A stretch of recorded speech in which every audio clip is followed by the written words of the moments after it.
मोअज़्ज़िज़ हाज़रीन इकराम, मेरी इज़्ज़तदार माँ और बहनों, मैं आप तमाम का शुक्रगुजार हूँ कि आपने अपना कीमती वक्त निकालकर आज के इस इलेक्शन की जनसभा में आपने शिरकत की।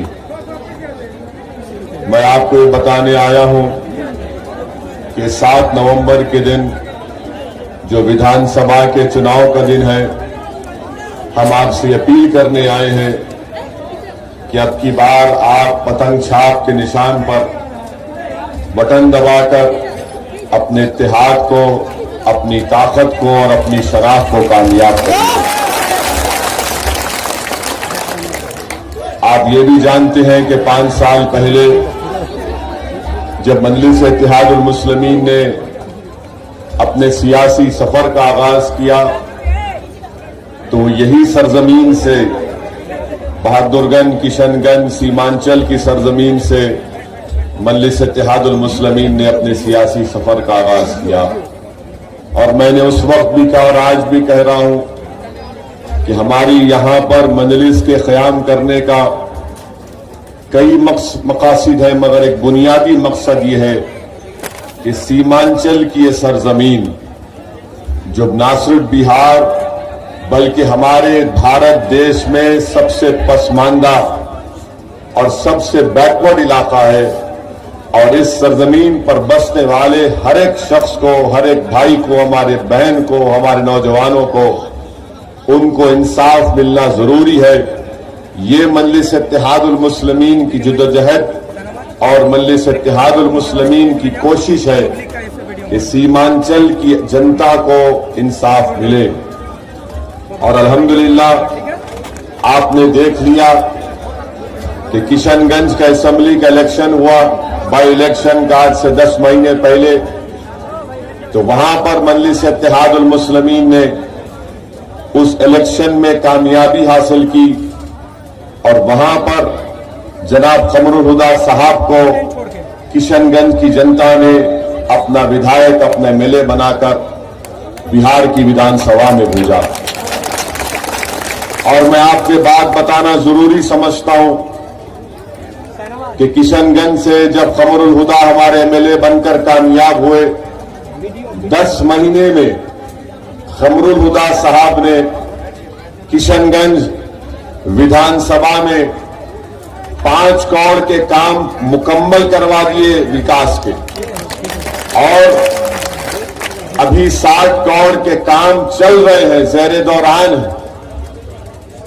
कमरुल हुदा साहब ने 10 महीने में करीब 60 ट्रांसफार्मर, उसका कैपेसिटी थी उसको बढ़ाकर 100 केवी और 65 केवी से ज्यादा नए ट्रांसफार्मर को लगाया, वहां पर नस्ब किया।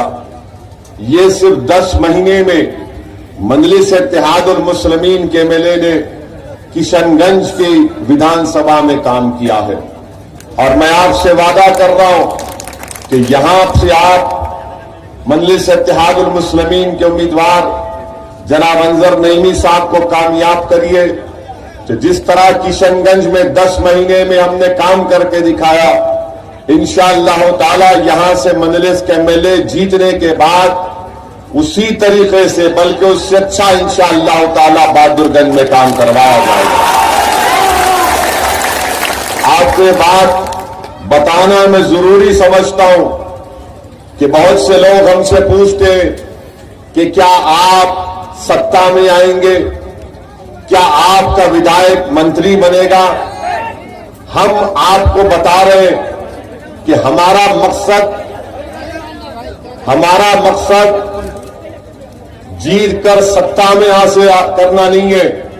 हमारा मकसद यह है कि जब ये गरीब जनता धूप में निकलकर 5-5, 6-6 घंटे लाइन में खड़े होकर किसी पार्टी को वोट डालती है, तो हमारा पहला मकसद यह है कि उस जनता से इंसाफ किया जाए, उस जनता के जज्बात और उनकी तकालीफ को दूर किया जाए। मेरा मकसद मिनिस्टर बनना नहीं है। मैं इंशाअल्लाह ताला अपनी जिंदगी में कभी भी इख्तिदार या वो मंत्री संतरी का मुझे शौक नहीं है। मैं गरीबों के दिलों में अपनी जगह बनाना चाहता हूं और बनाकर रखूंगा इंशाअल्लाह। हां, जिनको सत्ता मिली उन्होंने बहादुरगंज के लिए क्या किया हमको बताओ। 25 साल से बहादुरगंज की जनता ने कांग्रेस को वोट दिया। 2000 से यहां से कांग्रेस का विधायक एमएलए जीत कर आ रहा है। अब उनको जवाब देना है बहादुरगंज की जनता को कि तुमने बहादुरगंज के इन गरीबों के लिए, इन जनता के लिए इस कॉन्स्टिट्यूंसी में विकास का क्या काम किया। मैं तौसीफ साहब का नाम लेकर उनसे पूछना चाहता हूं कि 5 तारीख से पहले, 5 नवंबर से पहले जनाब तौसीफ साहब 20 साल से आपके पार्टी का एमएलए जीत रहा है। तुम 20 जो काम करे वो बहादुरगंज की जनता को दिखा दो। तुम जो 20 काम जो तुमने किए वो बताओ उनको, तुमने कुछ नहीं किया। और ये कहते हैं सत्ता में ओवैसी आएगा क्या। ऐ जालिमों, याद रखो, तुम इख्तिदार और सत्ता की बात करते हो। अगर तुमको लगता है कि सत्ता में आने से कुछ फायदा होगा तो यकीनन हम उस बारे में सोचेंगे, मगर एक बात याद रखो, ओवैसी की गरीबी में शाही है, तुम मेरी शाही का मुकाबला नहीं कर सकोगे।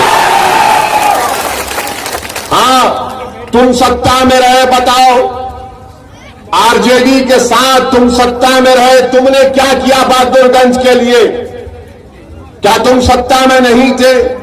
क्या तुमने 5 साल पहले नीतीश कुमार, आरजेडी और कांग्रेस ने मिलकर गठबंधन बनाया और मुझ पर इल्जाम लगाया कि ओवैसी वोट कटवा है।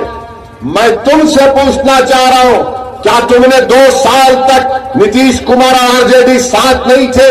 तो बताओ तुमने उसमें क्या क्या काम किया बहादुरगंज के लिए। तुम्हारे पास दिखाने को कुछ नहीं है, सिर्फ डराना चाहते हैं बहादुरगंज की जनता को कि ओवैसी आएगा तो फुला हो जाएगा।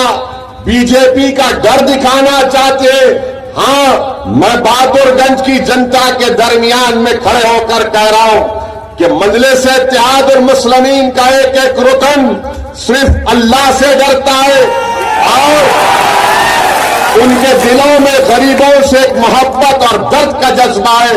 इसके सिवा ना हम कांग्रेस के राहुल से, ना बीजेपी के मोदी से, ना बिहार के मुख्यमंत्री नीतीश से, ना आरजेडी के लालू से या उनके परिवार से, हम किसी से नहीं डरते, ना कभी डरेंगे इंशाअल्लाह। एक किशनगंज का एमएलए जीत कर गया, कमरुल हुदा जीत कर गया, तो 10 महीने में 5 करोड़ के विकास के काम करवा दिए, 60 करोड़ के काम चल रहे हैं। अरे इसको ताकत बोलते हैं, इसको ताकत का इस्तेमाल करने का तरीका बोलते हैं।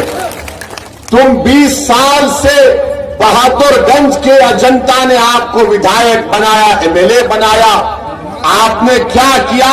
20 काम दिखाओ। जब हमारे नौजवान, जब हमारे बहादुरगंज के नौजवान लॉकडाउन के दौरान मुल्क के, भारत के कोने कोने से लॉकडाउन में यहां पर आ रहे थे, यहां पर क्वारंटाइन सेंटर में उन पर तंग किया जा रहा था, तो कहां थे तौसीफ साहब? आप तो गायब हो गए, आप नजर नहीं आए। सैलाब आता है, बाढ़ आती है, आप गायब हो जाते हैं।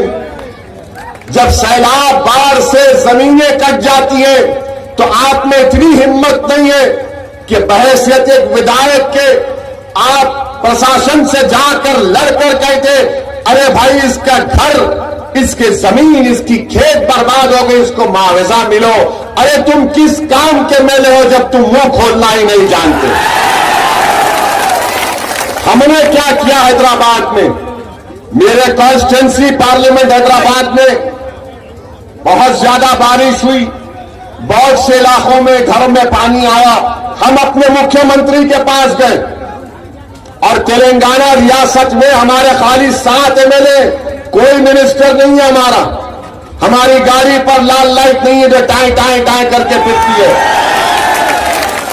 हम अपने मुख्यमंत्री के पास रात में गए के चंद्रशेखर राव साहब के पास, चीफ मिनिस्टर के सामने बैठकर हमने कहा कि हमारे घरों में, हमारे कॉन्स्टिट्यूंसी में, हैदराबाद के बहुत से इलाकों में घर में पानी आया और पानी आने से बहुत से लोगों के घर का सामान बर्बाद हो गया, कपड़े चले गए, बिस्तर चला गया, सब सामान खराब हो गया। हमने कहा गवर्नमेंट को उनको पैसों से मदद करनी चाहिए। चीफ मिनिस्टर ने पूछा, बोलो असद भाई क्या करना है? हमने कहा साहब इनको पैसा देना पड़ेगा, चेक से नहीं कैश देना पड़ेगा। 24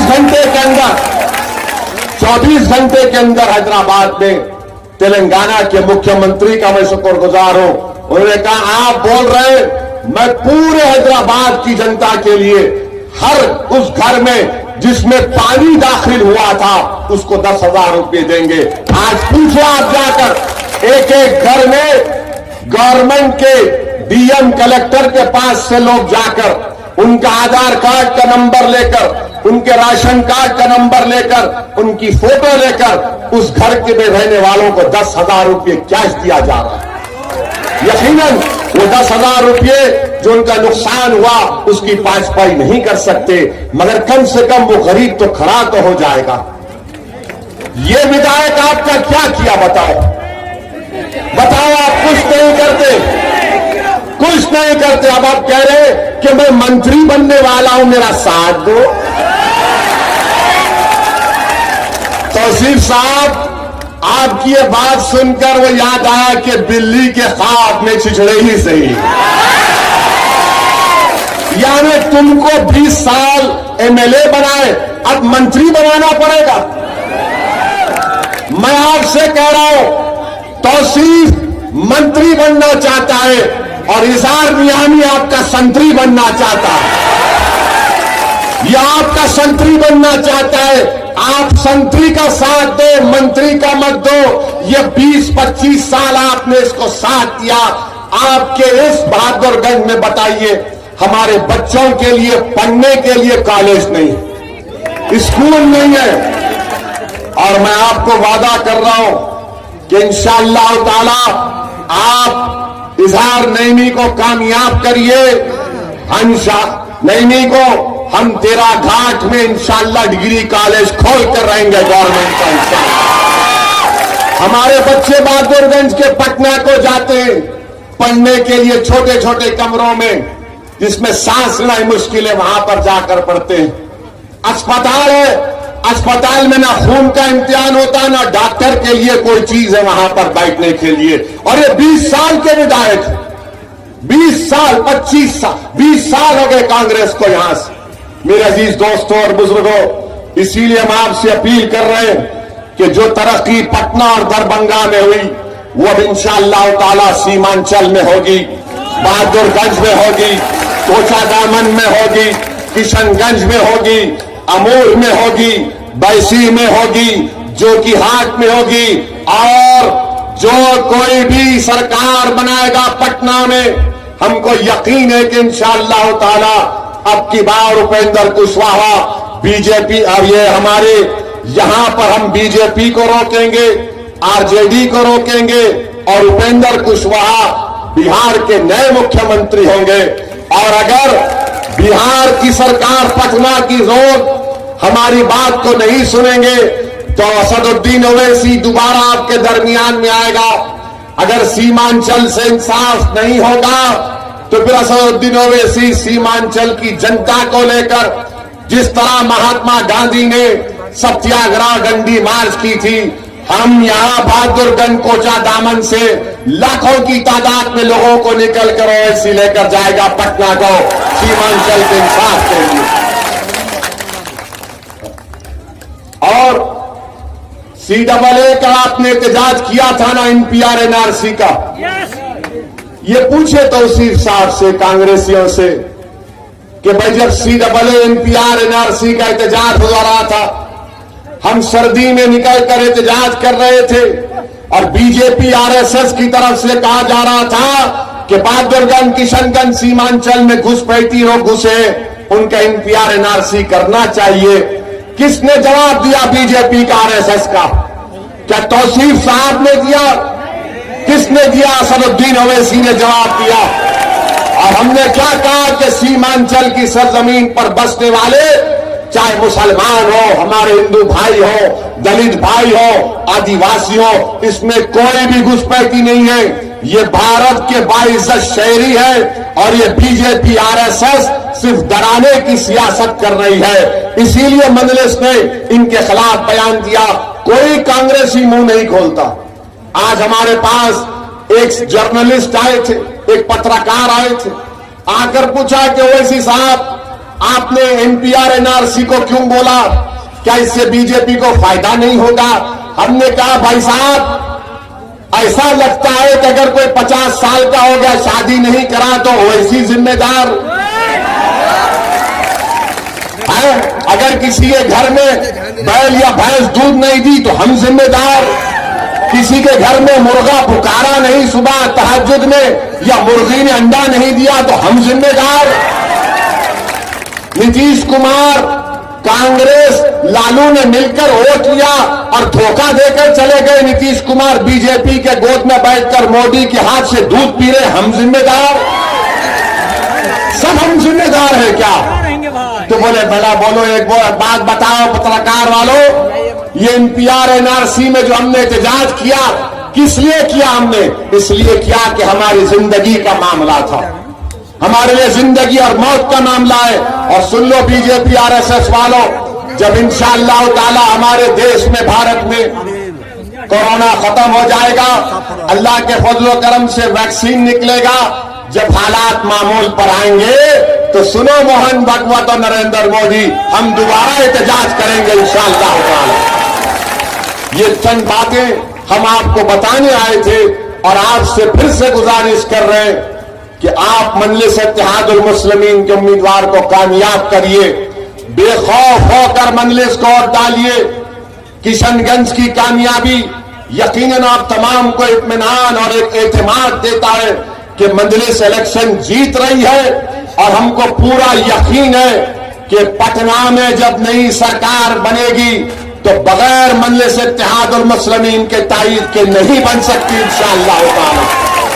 हमारा मकसद एक ही है कि सीमांचल से इंसाफ हो, सीमांचल की गरीब जनता को एक उम्मीद की किरण मजलिस इत्तेहादुल मुस्लिमीन में नजर आती है।